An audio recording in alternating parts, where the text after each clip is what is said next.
தர்மசேனர் என்ற சமணர் திருநாவுக்கரசராக மாறி அப்பர் என்ற பெயரில் வந்து அந்த மகேந்திர பல்லவனை வந்து சமண மதத்திலிருந்து சைவ மதத்துக்கு மாத்துறார். வரலாறு பல நூல்களை அழிச்சாங்க.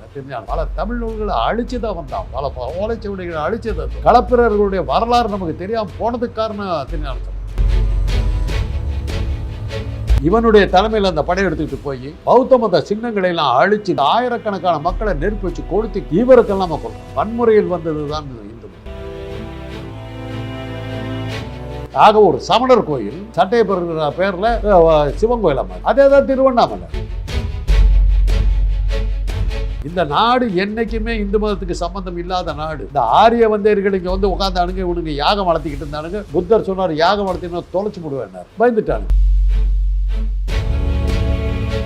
பல்லவர்கள் காலத்தில் வந்து கிறிஸ்டியானிட்டி வந்துருச்சு, அதே சமயத்தில் இஸ்லாமும் வந்துருச்சு. மகேந்திர பல்லவன் அதை சொல்றான், 2 புதிய மதங்கள் வந்திருக்குது அப்படிங்கிறான். அவனுடைய வரலாற்றில் இருக்கு.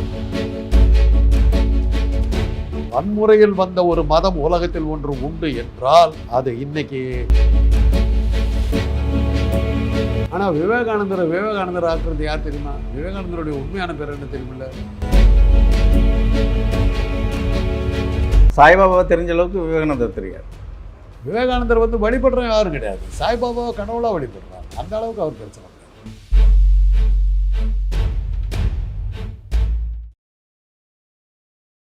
பிக் தமிழ் பார்வையாளருக்கு வணக்கம். இன்றைய நம் நேர்காணலில் நாம் பார்க்க இருக்கும் சிறப்பு விருந்தினர் யூடியூபின் தந்தை மருத்துவர் காந்தராஜ் அவர்கள். வணக்கம் sir. Thanks for the compliment. Kantharaj அவர்கள் அரசியலையும் சரி சினிமா துறையிலையும் சரி நல்ல ஒரு அறிவாளியாக சிந்தனையாளராக மக்களுக்கு எல்லாருக்கும் தெரியும். கடவுள் விஷயத்தில் நீங்கள் எப்படி சார்? அது கடவுளை பற்றி நான் பெருசாக சீரியஸாக இருந்தது. எங்கள் வீட்லேயே நான் தான் சொன்னேன், பெரியாரால் வளர்க்கப்பட்டது. அதனால் எங்கள் வீட்டில் பொங்கல் ஒன்று தான் கொண்டாடும். பொங்கல் கொண்டாடுறதுக்கு முக்கிய காரணம் எங்கள் வீட்டில் மாடுகள் நிறையா இருந்தது. குதிரை, மாடு, மான், மயில் எல்லாம் இருந்தது. அதுங்களுக்கெல்லாம் மாடுங்களுக்கெல்லாம் 6 மாடு இருந்தது. அதுங்களுக்கு பெயிண்ட் அடிக்கிறதுக்கு நாங்கள் ஆளாளுக்கு வீட்டு வேலைக்காரர்கள்லாம் ஆளுக்கு ஒரு மாட்டை எடுத்துக்குவாங்க, எனக்கு ஒரு மாட்டை கொடுத்துருவாங்க. அந்த மாட்டுக்கு பெயிண்ட் அடிக்கிறது, மடி கட்டுறது, அந்த இது மேலே அந்த துணி போடுறது எல்லாம் போடுறது எல்லாமே அந்த ஆளுக்கு தான் பண்ணணும். அது பொங்கல் தான் நாங்கள் பெருசாக கொண்டாடுவோம். மாட்டு பொங்கல் தான் பெருசாக கொண்டாடுவோம். தீபாவளி அன்னைக்கு பட்டாசு வெடிச்சா உண்டு. மற்றபடி புது துணி எடுக்கிறது அந்த தெருவுலையே எங்கள் ஊர் தான் கடைசியாக எழுந்திரிக்கும். ஏன்னா மித்தவங்க எல்லாம் பிராமணர்கள், நாங்கள் தான் நான் பிராமணன். தீபாவளி அன்னைக்கு எங்கள் அம்மா தீபாவளி கோழி அடிப்பாங்க. அது நடக்கும். இப்போ எங்களோட காலகட்டத்தில் சனாதனம் வேறுன்றது வந்து குலதெய்வங்களை இப்போ டார்கெட் பண்ணியிருக்காங்க. குறிப்பாக கங்கை அம்மன், செல்லியம்மன், இது மாதிரி அம்மன் வழியில் நடத்துகிறவங்களுக்கெல்லாம் குடமுழுக்கு பண்ணி அங்கே ஆடு வெட்டக்கூடாது, கோழி வெட்டக்கூடாது. குறிப்பாக அதாவது எங்கள் தந்தையர்கள்லாம் நாங்கள் பார்த்து வளர்ந்தது எப்படின்னா, ஆடு வெட்டுவாங்க கோவிலில், குலதெய்வ கோவிலில் ஆடு வெட்டுவாங்க, கோழி வெட்டுவாங்க.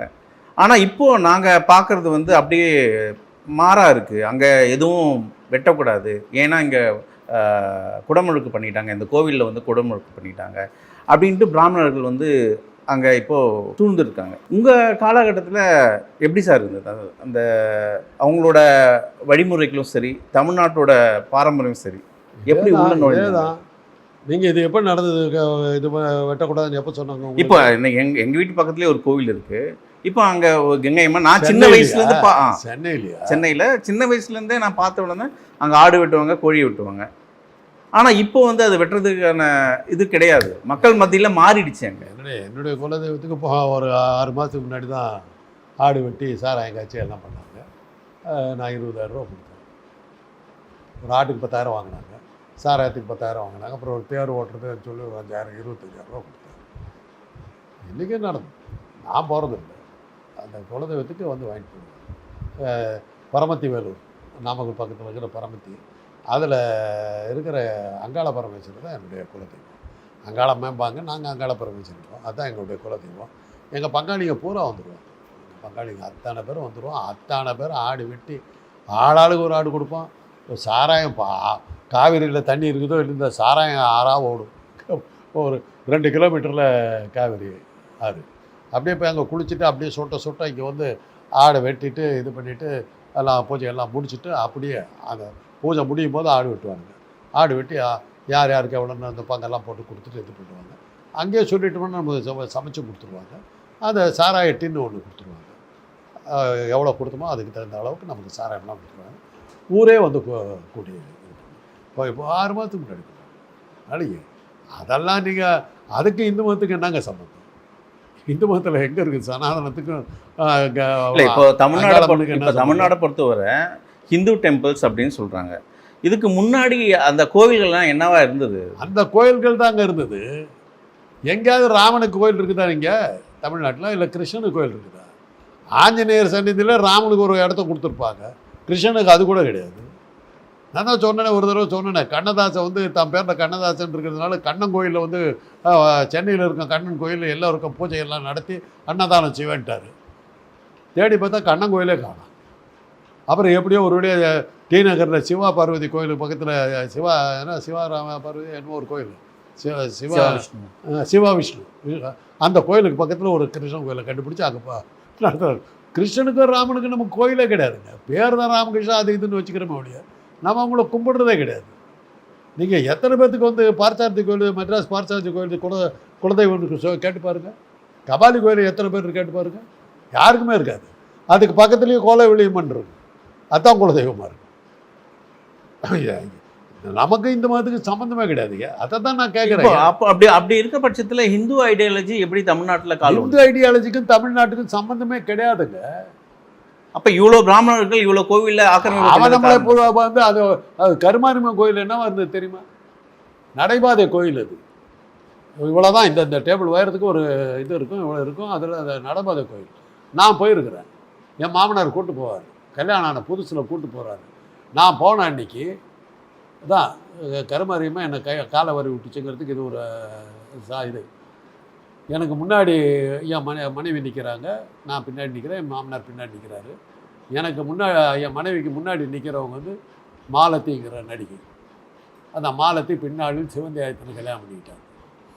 அதுக்கு முன்னாடி நிற்கிறவங்க ஹேமா மாலினி, இந்தியாவின் சூப்பர் ஸ்டாராக இருந்த நடிகை. இவங்களுக்கு பின்னாடி நான் நிற்கிறேன். இந்த கருமாரியம்மா அவங்க 2 பேர்த்துக்கு மாத்திரம் கொடுக்க வேண்டியதெல்லாம் கொடுத்துட்டு எங்களை பிச்சைக்காரனாக வச்சிருச்சு.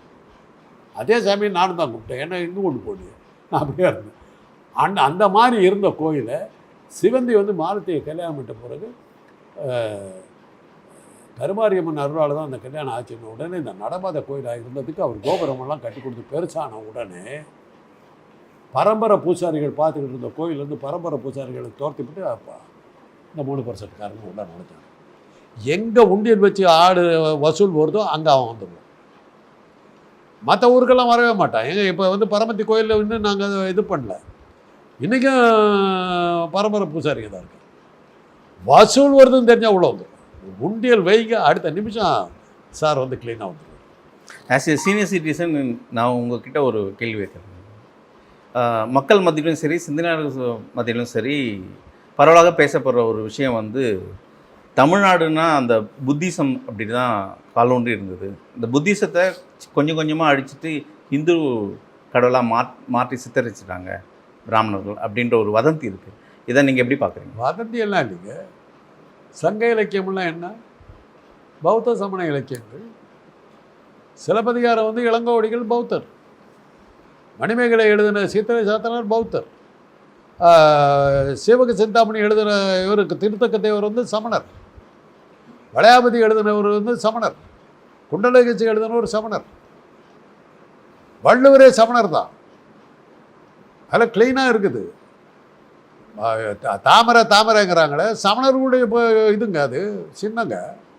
அதனால தான் மலர் மிசை ஏகினான் மானடி சேர்ந்தார் நிலமிசை நீடு வாழ்வார். அந்த மலர்கிறது தாமரை மலர் சமண மதத்தை சேர்ந்தது.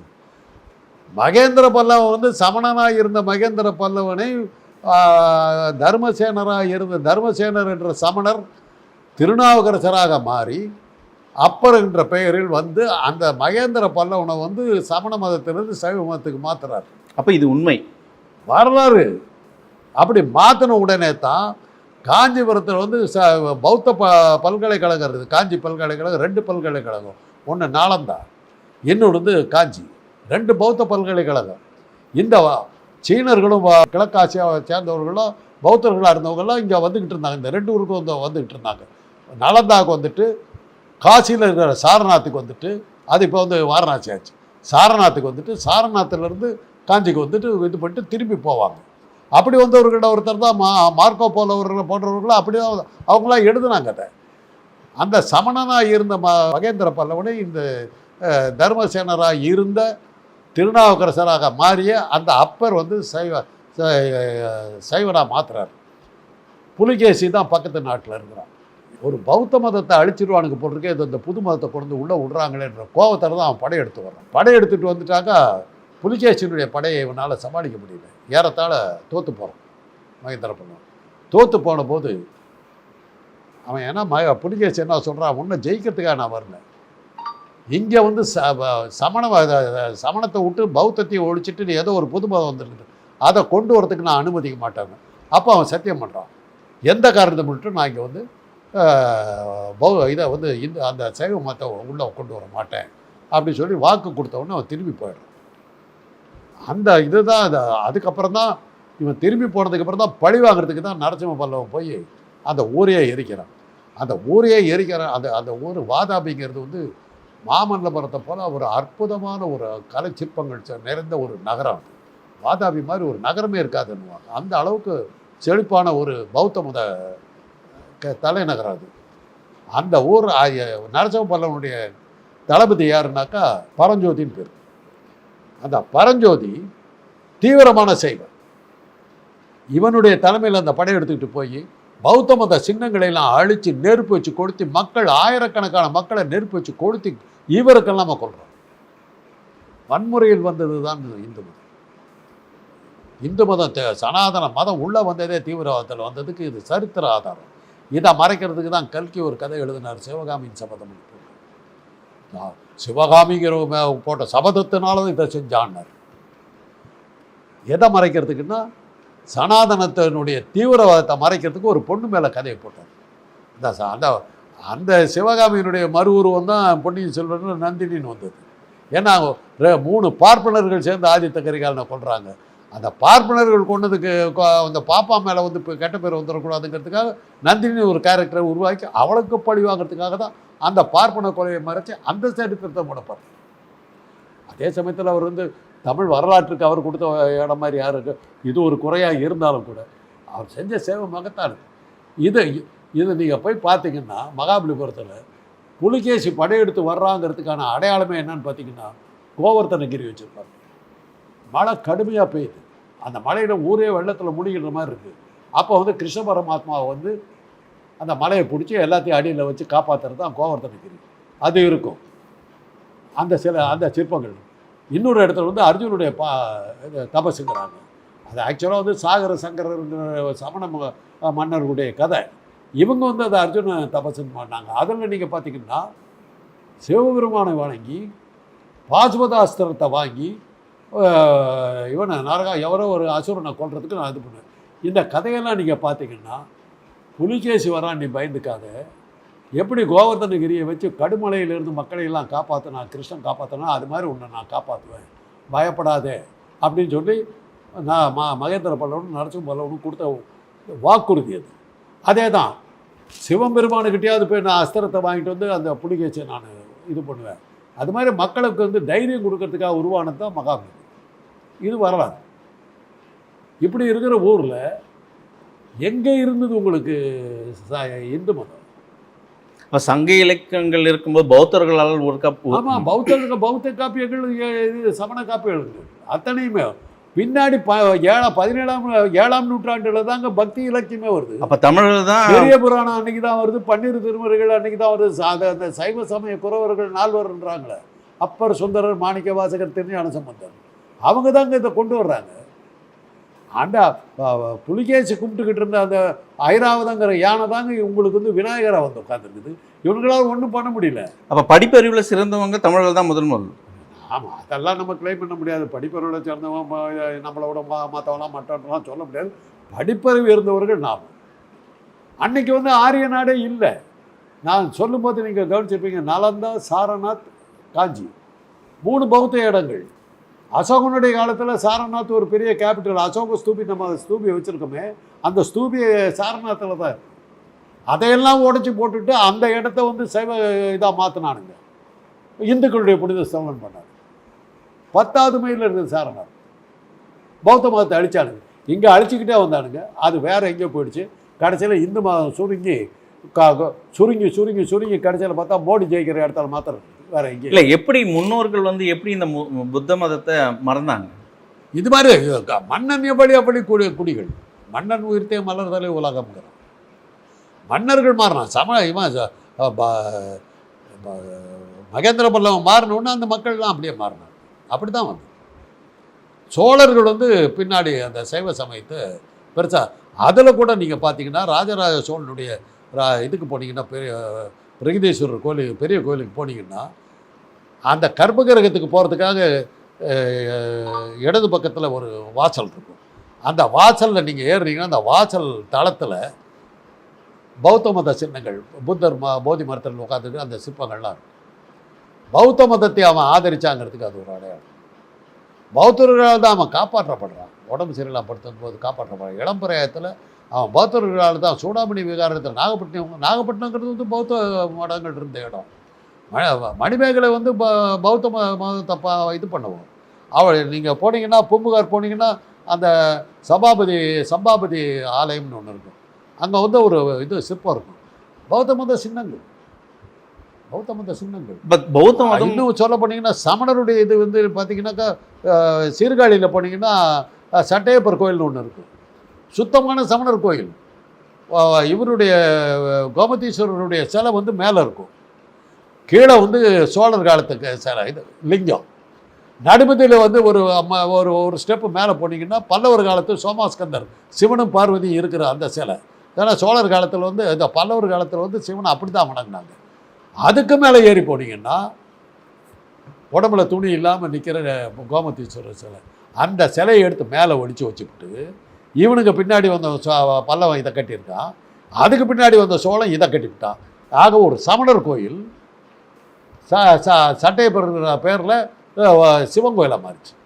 அதே தான் திருவண்ணாமலை சுத்தமான சமண கோயில். அது சமண பள்ளி. அதை மாற்றினானுங்க. லிங்கம் வைக்கிறான், லிங்கம் உடஞ்சி போகுது. இன்றைக்கும் மணல் லிங்கம் தான். அங்கே அபிஷேகம் கிடையாது.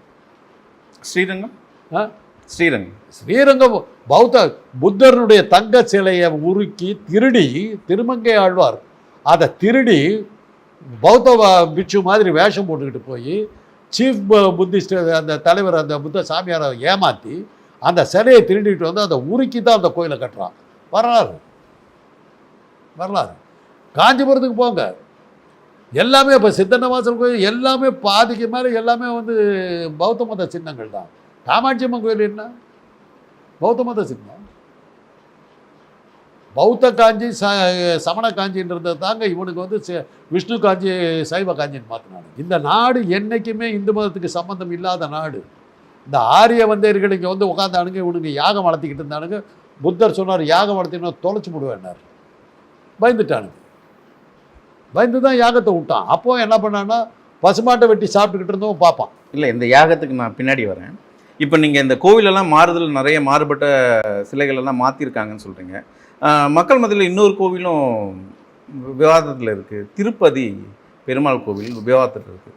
அங்கே நிற்கிறவரை ஒரு புத்தராக தான் பார்த்தாங்க அப்படின்ட்டு சொல்கிறாங்க. நீங்கள் புத்தராங்கிறது எனக்கு அவ்வளோவா தெரியாது. அது முருகர் கோயிலை வந்து சிவன் கோயில் இது பெருமாள் கோயிலை மாற்றினாங்கிறதுக்கான ஆதாரம் இருக்குது. பெரியார்வாளர் எழுதுகிறார், உண்வார் யார் உன் உருவன் தன்னைங்கிறார். அவருக்கே சந்தேகம் இருக்குது. அதனால தான் அந்த நாமத்தை அவ்வளோ பெருசாக போட்டு முகத்தை மறைப்பான். நீங்கள் திருப்பதி கோயிலுக்கு போனீங்கன்னா கொஞ்சம் நேரம் நின்னீங்கன்னா அந்த கர்ப்பகிரகத்தில் நின்னீங்கன்னா அவன் ஆரத்தி காட்டுவான். ஆரத்தி காட்டும்போது கீழே கொண்டு வந்து காட்டுவான். கீழே பார்த்தீங்கன்னா முருகன் சிலை ஒன்று இருக்கும். ரொம்ப பேர் அதை கவனிக்க மாட்டீங்க. ஏன்னா அங்கே போனோன்னா ஜருகட்டி நம்மளை தள்ளுறதில்ல, நம்ம எதையும் பார்க்க மாட்டோம். அந்த கீழே பார்த்தீங்கன்னா ஒரு முருகன் சிலை ஒரு அடி இது. உண்வார் யார் உன் உருவம் தண்ணின்னு அவர் சொன்னதுக்கு காரணமே அது ஒருவேளை முருகனும் அப்படிங்கிற ஒரு சந்தேகம். ஏன்னா மலைகளில் இருக்கிறது வந்து முருகன், கீழே தான் பெருமாள் இருப்பார். பெருமாள் இந்த மொட்டை அடிக்கிற பழக்கமே புத்த மதத்தில் வந்துருக்கலாம். அதெல்லாம் வந்துருக்கலாம். அதெல்லாம் ஏன்னா பல்லவர்கள் காலத்தில் வந்து கிறிஸ்டியானிட்டி வந்துருச்சு. கிறிஸ்டியானிட்டி வர ஆரம்பிச்சிருச்சு. அதே சமயத்தில் இஸ்லாமும் வந்துருச்சு. மகேந்திர பல்லவன் அதை சொல்கிறான். 2 புதிய மதங்கள் வந்திருக்குது அப்படிங்கிறான். அவருடைய வரலாற்றில் இருக்குது. அப்போயே இஸ்லாமும் கிறிஸ்டியானிட்டி முதலே வந்துருச்சு. அதுக்கு ஆதாரம் வந்து இப்போ சென்ட் தாமஸ் மவுண்ட் அவர் அங்கேருந்து இங்கே வந்தார். டவுட்டிங் தாமஸ்ன்னு பேர். அவரை வந்து இங்கே வந்து அந்த மதத்தை அவர் பரப்பிக்கிட்டு இருக்கும்போது நீங்கள் போய் பரங்கிமலையில் பார்த்தீங்கன்னாக்கா ஒரு உச்சிக்குடுமி வச்சோம் ஒருத்தன் வந்து அவர் முதுகில் குத்துற மாதிரி இருக்கும். ஒரு பாப்பான் தான் அவரை கொல்ற மாதிரி இருக்குது. போய் படத்தை எடுத்து காட்டுங்க. நாம் பேசினா கத்துறீங்க. இதெல்லாம் பண்ணவனுங்க. அதனால தான் நம்ம சொல்கிறோம் சனாதனன்றது இப்படி தான் வந்தது. வன்முறையில் வந்த ஒரு மதம் உலகத்தில் ஒன்று உண்டு என்றால் அது இன்னைக்கு மோடி கூட்டம் தான் சொல்லிக்கிட்டு இருந்த அந்த சனாதனம் அது தான் வந்து 8000 சமணர்களை கழுவுலைத்து கொண்டாங்க. அத்தனை தமிழ் நூல்களையும் ஓலைச்சுவடிகளையும் ஆற்றுல போட்டு விட்டாங்க. அனல்வாதம் புனல்வாதம்னு வச்சு. அனல்வாதம்னாக்கா நெருப்பில் போட்டேன். இது சங்க இலக்கியங்களெல்லாம் ஓலைச்சுவடிகள் நெருப்பில் விட்டு கொடுத்தணும். புனல்வாதம்னாக்கா இவங்க பக்தி இலக்கியத்தில் எழுதுனதெல்லாம் ஓலை ஆற்றுல விட வேண்டியது, சங்க இலக்கியத்தையும் ஆற்றுல விடுறது. ஆற்றுல அடிச்சுட்டு போனதெல்லாம் பாருங்கள் அது நல்ல புத்தகம் இல்லை, அதை பாவப்பட்ட புத்தகங்கள் பாவப்பட்ட ஓலைகள் சொல்லி அதை இது பண்ணால் இவன் என்ன பண்ணான்னா கயிறு கட்டி வச்சுக்கிட்டு இழுத்து காப்பாற்றிவிட்டாங்கிறது வரலாறு. பல நூல்களை அழித்தாங்க. திருஞான சம்பந்தர் பல தமிழ் நூல்களை அழித்து தான் வந்தான். பல ஓலைச்சுவடிகளை அழித்தது தான். களப்பிரர்களுடைய வரலாறு நமக்கு தெரியாமல் போனதுக்கு காரணம் திருஞான சம்பந்தர். அவங்கெல்லாம் வந்து தீவிரமான சமணர்களாக இருந்தவங்க. அதனால தான் களப்பிரர்கள் அவங்க வந்து இருண்ட காலம் விட்டான் பூரா மறைச்சா. யாகத்தை பற்றி சொன்னீங்க. தமிழோட மரபு வந்து யாகம் வளர்த்து இந்த திருமணமும் சரி யாகம் வளர்ப்பது தமிழர்களோட மரபு கிடையாதுன்ற தமிழ் ஓதுவார்கள் குறிப்பிட்டிருக்காங்க. அதை எப்படி பார்க்குறீங்க? இது பிராமணர்கள் உள்ளே வந்து தான் இந்த யாக முறையே வந்தது. முன்னாடி அக்னிகுண்டு வைக்கிறது அவங்க கொண்டு வந்துருந்தாங்க. தாலியே கிடையாது. கண்ணைக்கு தாலி கட்டியிருந்தா அவன் அந்த தாலியை விற்றுருப்பார். அவையான் சிலம்ப வைக்கிறார். ஆக அந்த வழக்கமே நமக்கு கிடையாது. எப்படி தமிழ் முறை எப்படி இருக்கும்? திருமணம் காந்தர்வ மனம் தான், ஒப்பந்தம் தான், அப்படி தான் இருந்தது. வாழ்க்கை முறையே அது மாதிரி தான் இருந்திருக்கு. ஆனால் துறவரம் போன்றதுங்கிறது அவங்களுக்கு இருந்திருக்கு. ஏன்னா அதுக்கு உதாரணம் எடுத்திங்கன்னாக்கா இளங்கோடிகள் இளவரசனாக இருந்தவர் வந்து பௌத்த புட்சியாக மாறுறார்.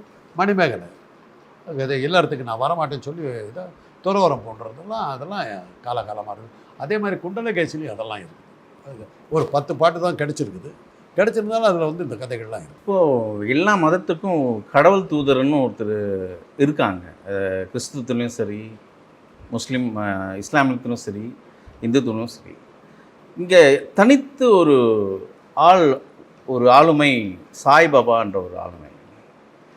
எல்லா கோவில்களிலும் எல்லா தெருக்களிலும் இன்றைக்கி சாய்பாபான்ற ஒரு உருவம் இருக்குது. குறிப்பாக போன வாரம் தமிழ்நாடோட உயர்நீதிமன்றம் அண்டர் ஹெச்ஆர்என்சி கண்ட்ரோலில் இருக்கிற கோவில்களில் எந்த சாய்பாபா சிலைகளும் இருக்கக்கூடாது, அகற்றணும்னு ஒரு உத்தரவிட்டிருக்காங்க.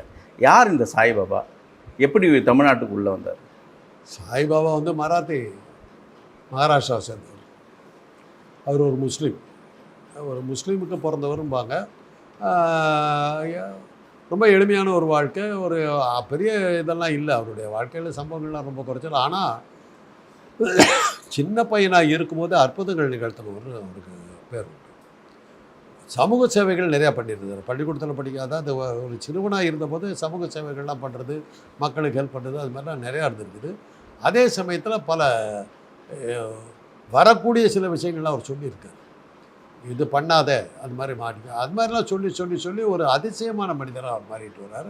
பின்னாடி வந்து அவர் வந்து அற்புதங்கள்லாம் நிகழ்த்த ஆரம்பித்த போது அவருடைய இது பெருசாக பரவி மகாராஷ்டிராவிலேருந்து தமிழ்நாட்டில் ஆந்திரா தமிழ்நாடுகளில் வந்து மிக பெருசாக இருந்தது. திருப்பத்தூர் பக்கத்துலலாம் போனீங்கன்னா பெரிய பெரிய சாய்பாபா கோயில் லைக் அது அசலாக அப்படியே அசலாக அவர் உயிரோடு உட்காந்துக்கிற மாதிரியான இதெல்லாம் அந்த அளவுக்கு இது பெருசாக வந்துட்டார். பெருசாக வந்து ஆந்திரா தமிழ்நாடுக்கு இன்றைக்கி இந்தியா முழுக்க சாய்பாபாங்கிறது வந்துருச்சு.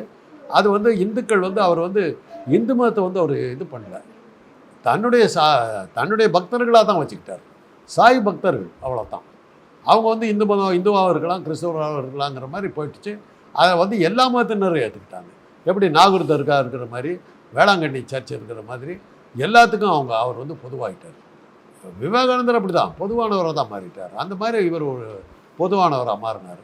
பொதுவானவராக மாறினது வந்து ஒரு பெரிய கல்ட்டாக மாறி அது சாய்பாபாங்கிறவருடைய பக்திங்கிறது வந்து இன்றைக்கி இந்த இந்த இந்த சனாதன மதத்தை விட அதிகமானவங்க வந்து சாய்பாபா பக்தர்கள். இதுதான் என்னோட அடுத்த கேள்வி. இதை தான் நான் முன்வைக்க வந்தேன். அதாவது இந்த பிராமணர்களும் சரி, அதாவது நீங்கள் சொல்கிற அந்த 3% இருக்கிறவங்க குறிப்பாக இஸ்லாம் மார்க்கத்தில் தழுவுறத ஒரு எதிர்ப்பாளையாக தான் பார்க்குறாங்க. ஆனால் சாய்பாபா ஒரு இஸ்லாம் மதத்திலேருந்து பிறந்து வளர்ந்தவர். அவரை வந்து இவங்க முன்னிறுத்துறதுக்கு காரணம் என்ன? அவர் ஏன்னா அவங்க வந்து பிராமணர்களோட தான் அவர் எல்லா வேலையும் செஞ்சார். அன்றைக்கி இருந்த பல பிராமணர்கள்லாம் வந்து உங்கள் வீட்டில் கணக்கு எழுதுறது அந்த மாதிரிலாம் இருந்திருக்காங்க. அவங்க வீட்டில எல்லாம் சில அதிசயங்கள்லாம் அவர் நிறைவேற்றி காட்டினதுனால தான் பிராமணர்கள் பின்னாடி நிறைய வந்தாங்க. பிராமணர்களோட உண்மையை சொல்லப்போனால் பிராமணர்கள் தான் பெருசாக சாய்பாபா பக்தர்களாக இருந்தாங்க. என்னுடைய வகுப்பு தோழலாம் சாய் சிவநாத், சாய் இது அப்படின்னு சொல்லிட்டு நிறைய பேர் அவ்வளோ பேர். சாய்ங்கிறது ஒரு காமன் நேமாக இருந்தது எங்கள் காலத்தில். பள்ளிக்கூடத்தில் படிக்கும்போது 10 பேர்த்துக்கு ஒருத்தன் வந்து ஒரு சாயின்னு இருக்கும். ஆந்திராவும் சரி, தமிழ்நாடும் சரி, கர்நாடகாவும் சரி, எல்லா இடத்துலையும். அது தெற்கு பகுதி பூராமே, வடக்கு பகுதியில் பற்றி எனக்கு அவ்வளோவா தெரியாது எவ்வளோ இருக்குது. சாய்பாபா கல்ட்டு வந்து பெருசாக அதுக்கு காரணம் அவர் வந்து அவருக்கு ஆதரவு தெரிவிச்சுட்டு வந்தது. அவர் அதிசயங்கள் நிகழ்த்தது பூரா பிராமணர்கள்ட்ட தான் நிகழ்த்து. அதனால தான் அவரை ஏற்றுக்கிட்டார். விவேகானந்தர்னு ஒருத்தர் இருக்கார், இந்து மத சிந்தனையாளர். இந்து மதத்தை உள்ள நாடு முழுவதும் பரப்பிக்கினா இருந்தார். குறிப்பாக அவருக்கு ஒரு கோவில் வந்து கன்னியாகுமரியில் இருக்குது. ஆனால் தமிழக மக்கள் அவர் விவேகானந்தர் ஒரு ஐடியாலஜி மனிதராக தான் பார்க்குறாங்க, ஒரு கடவுளாக பார்க்கல. ஆனால் இதே சாய்பாபா மக்கள் இந்தியா இல்லை உலக நாட்டு மக்கள் எல்லாருக்குமே ஒரு கடவுளாக சித்தரிக்கிறாங்க. இல்லை, என்னோட கேள்வியை முடிச்சிடறேன் நான். இதை வந்து இந்த அவங்களோட இந்து மதத்தை பரப்புறதுக்கான ஒரு வேலையை தான் இவர்கள்லாம் செஞ்சாங்களா இந்த 3%? ஆமாம், இப்போ சாய்பாபாங்கிறவங்கள வந்து இந்துக்களாக தானே வச்சுக்கிறோம். இவங்க விவேகானந்தரை வச்சு பயணித்தது அது ஃபெயிலியர் ஆகிடுச்சு. விவேகானந்தர் வந்து அவர் வந்து பக்திமான்னு நீங்கள் எடுக்கக்கூடாது. அவர் வந்து இந்து மதத்தை பிடிச்சி வாங்குவாங்கன்னு வாங்கியிருக்கிறாரு. ஒரு இடத்துல போய் சிக்காகோவில் வந்து இந்து மதத்தை பற்றி பெருசாக பேசிட்டார். அவருடைய இதெல்லாம் படித்து பார்த்தீங்கன்னா இவனை நம்பி ஏமாறாதலாங்கிறதான் நிறையா இருக்குது. அதுதான் உண்மை. அவர் ஒரு பெரிய நாத்திகர் தான் உண்மை, அப்படிங்கிறது தான் உண்மை. இந்து மதத்தை பற்றி பிரமாதமாக சொன்னார் அவர். எலெக்ஷன் முடிஞ்சு மோடி வந்து அமர்ந்த இடம் ஏங்க வேறு யாரையாவது உதாரணம் காட்டுங்க. மோடிக்கு என்ன தெரியும்? நேற்று ராகுல் காந்தி பேசின இடத்துல அவருக்கு என்ன சொன்னார்னே புரியாமல் பேர்ந்து முடிச்சதை பார்த்தோம். ஹிந்தியில் பேசினா அதுவும் புரியல, இங்கிலீஷில் பேசினா அதுவும் புரியல. மோடிக்கு என்ன தெரியும் நீங்கள் இது பண்ணுறீங்க? இல்லை, இதுக்கு வந்துடலாம். அது ராகுல் காந்தி க்ளீனாக சொன்னார். அவர் கடவுள்கிட்ட டைரெக்டாக பேசுகிறாரு, அவர் விட்டுருக்கான்னாரு. அவரெல்லாம் எடுக்காதீங்க, அவதார புருஷன், அவரை பற்றிலாம் நம்ம பேசக்கூடாது. அவருக்கு விவேகானந்தரை பற்றி என்ன தெரியும்? ஒரு எனக்கு என்ன வருத்தம்னா, அந்த விவேகானந்த பாறையில் வந்து விவேகானந்தருக்கான நினைவு சின்னம் கட்டும்போது நான் கன்னியாகுமரிக்கு போகிறேன். அந்த ஊர் ஜனங்க அதை லைக் பண்ணவே இல்லை. நம்ம பாருங்க, இதில் வந்து எவனோ ஒரு வடக்கத்தியானுக்கு வந்து இது கட்டுறாங்க, இங்கே இருக்கக்கூடாது, வைக்கக்கூடாதுன்னு மக்கள் கடுமையான எதிர்ப்பு தெரிவித்தாங்க. எனக்கு தெரியும். ஆனால் விவேகானந்தர் ஆக்குறது யார் தெரியுமா? விவேகானந்தருடைய உண்மையான பேர் என்ன தெரியுமில்ல? நரேந்திரன். ஒருவேளை மோடி அவர் லைக் பண்ணதுக்கான நரேந்திர தாமோதர் தாஸ் மோடி இருக்கார்ல, அதனால் தான் பேர் விவேகானந்தர் இருக்கிறதா ஒரு நம்ம பேர் வச்சுருக்காருன்னு நினச்சிட்டு அதனால் லைக் பண்ணியிருப்பார். மற்றபடி அவர் என்ன சொன்னார், எது சொன்னார்னு அவர் ஒன்றும் தெரிஞ்சிருக்காது. அந்த அளவுக்கு மோடிக்கு நாலேஜ் இருக்கிறதா அவனுக்கு தெரியல. நரேந்திரங்கிற பேர் அவர் தான் அந்த பின்னாடி விவேகானந்தர் பேர் வச்சுக்கிட்டாரு. அவரை சிக்காகோவுக்கு அமிச்சது யாருன்னாக்கா ராமநாதபுரம் சேதுபதி தான் அமிச்சார். வங்காளத்தில் இருக்கிற ராமகிருஷ்ண பரமஹம்சர் இதில் தான் மடத்தில் தான் அவர் வேலை பார்த்துக்கிட்டு இருந்தார். அவங்க யாரும் அனுப்பலை, இவர் தான் செலவு பண்ணி அவர் அமிச்சார். சிக்காகோவில் அவர் பெருசாக பேசிட்டு திரும்பி வரும்போது சென்னைக்கு வரவழைச்சி சென்னை துறைமுகத்தில் அவர் வந்து சிவப்பு கம்பளம் விரித்து, இன்றைக்கி இருக்குது ஐஸ் ஹவுஸ், அந்த இடத்துல விவேகானந்தர் மண்டபம் இருக்குது. அந்த இடத்துல தான் அவரை வந்து தங்க வைக்கிறார். தங்க வச்சு அவர் தான் அவரை பெருசாக்குறார். அவர் மூலம் தான் அவர் பெருசானார். அவருடைய ஐடியா தான் அந்த கன்னியாகுமரியில் வந்து அந்த மண்டபத்தை காட்டுறதுக்கு. ஊர் மக்கள் வந்து அதை லைக் பண்ணவே இல்லை. அப்போ அந்த போட்டில் போயிட்டு இருக்கும்போது சொல்கிறாங்க, இந்த பாறையில் வந்து அப்போ வந்து காங்கிரஸ் அரசாங்கம் தான் அதை இது பண்ணுறாங்க. காங்கிரஸ் அரசாங்கம் காசு கொடுக்கல, உழைப்பு தான் கொடுத்தாங்க. நீங்கள் போய் பார்த்தீங்கன்னா தெரியும். தமிழ்நாடு அரசாங்கம் அது காசை கொடுக்கல. அப்போ தான் என்ன சொன்னாங்க, சார் இந்த பாறையில் நாங்கள் திருவள்ளுவர் வைக்க போகிறோம் நாங்கள். அவங்க சொல்லி தான் கலைஞர் அங்கே வள்ளுவர் வச்சார். அது நீங்கள் பார்த்தீங்கன்னா வள்ளுவர் சிலை வச்சதுக்கு பிறகு விவேகானந்தர் ராக்குக்கு போகிறவங்க குறைஞ்சி போயிட்டாங்க. விவேகானந்தர் ராக்குக்கே ஏன் போவாங்கன்னாக்கா அந்த படகு சவாரி அவர் அப்படியே சொயின்னு போகும். அதுக்காக போவாங்க. எத்தனை பேருக்கு விவேகானந்தர் தெரியும்? சாய்பாபா தெரிஞ்ச அளவுக்கு விவேகானந்தர் தெரியாது. விவேகானந்தர் வந்து வழிபடுறவங்க யாரும் கிடையாது. சாய்பாபாவை கடவுளாக வழிபடுறாங்க. அந்த அளவுக்கு அவர் பிரச்சனை பண்ணார். ரோடாக அவர் பெரிய. ஆனால் அவர் இந்து மதத்துக்கு எதிர்ப்பாக எதுவும் செய்யலை. விவேகானந்தர் வந்து இந்து மதத்துக்கு எதிர்ப்பாக பல நாத்திக கருத்துக்களை அவர் சொல்லியிருக்காரு. குறிப்பாக பார்ப்பனர்களுக்கு எகென்ஸ்டாக அவர் நிறைய பேசுகிறார். மக்களுக்கு உங்களோட கருத்து என்னவா சொல்கிறீங்க? இப்போ பல சனாதனத்தை உள்ள வந்து இன்னைக்கு எல்லாம் காலூன்றி வேரூன்றி நிற்குது. அதை எதிர்த்து போராடுறதுக்கு மக்களுக்கு நீங்கள் என்ன கருத்து சொல்லுங்கள்? எதிர்த்து ஏன் போராடுறீங்க? புத்திசாலியாக இருங்க, அவ்வளோதான் நம்ம சொல்ல முடியும். தன்னை நம்பும் தைரியம் இருந்தால் நாள் என்ன பொழுது என்னன்னு சொன்னால் ஒரு ஆள், அந்த ஆள் பின்னாடி வந்து ஆழ்வாராக மாறினாங்கிறது வேறு விஷயம். கண்ணதாசன் உன்னை நம்புற தைரியம் இருந்தால் நீ அங்கே போகிற. நான் ஒரு காலத்தில் தீவிரமாக சாமி கும்பிட்டேன்.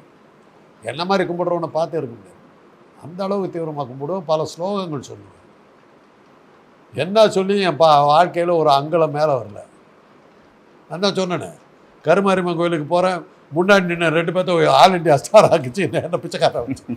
ஆக கடவுளுக்கு நமக்கு சரிப்பட்டு வரல, அதனால ஏன் தொந்தரவு பண்ணாலும் நான் விட்டுட்டேன், அவ்வளோதான். இல்லை, இன்றைக்கி நம்ம குலதெய்வ வழிபாடே முறையிலே மாற்றிட்டு வராங்க. அதை பற்றி தான். அதெல்லாம் அவ்வளோ சுலபம் மாற்ற முடியாதுங்க. மகேந்திர பல்லவன் ட்ரை பண்ணாத முடிய போகுது. கூழ் சம்பந்தம் திருவாரூரத்துக்கு கூட டொனேஷன் கொடுக்குறாங்க சார். கூழுத்து கூட டொனேஷன் கொடுக்குறாங்க. எந்த சாமி பேர சொன்னாலும் கொடுத்துட்டு போயிடுவாங்க. நீங்கள் வந்து ஐயப்பனுக்கு ஆடு அடிக்கிறேன்னு சொல்லுங்க, காசு கொடுத்துருவான். வேளாங்கண்ணி மாதாவுக்கு ஆடு அடிக்கிறேன்னு சொல்லுங்க, காசு கொடுத்துருவான். எல்லா சாமியும் இவனுக்கு வேணும். ஏன்னா இவனுக்கு தான் இவனை பற்றி நம்பிக்கை இல்லையா. எல்லா சாமியும் சேர்ந்து காப்பாற்றாலும் தான் உண்டுன்னு நினைக்கிறோம் இந்த பைத்தியம். இவன் என்ன பண்ண முடியும்?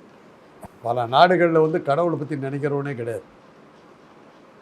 எந்நேரமும் கடவுள் கடவுள் பேசி நாசமாக போயிட்டுருக்க ஒரே கூட்டம் வந்து இன்றைக்கு வரையிலும் இந்த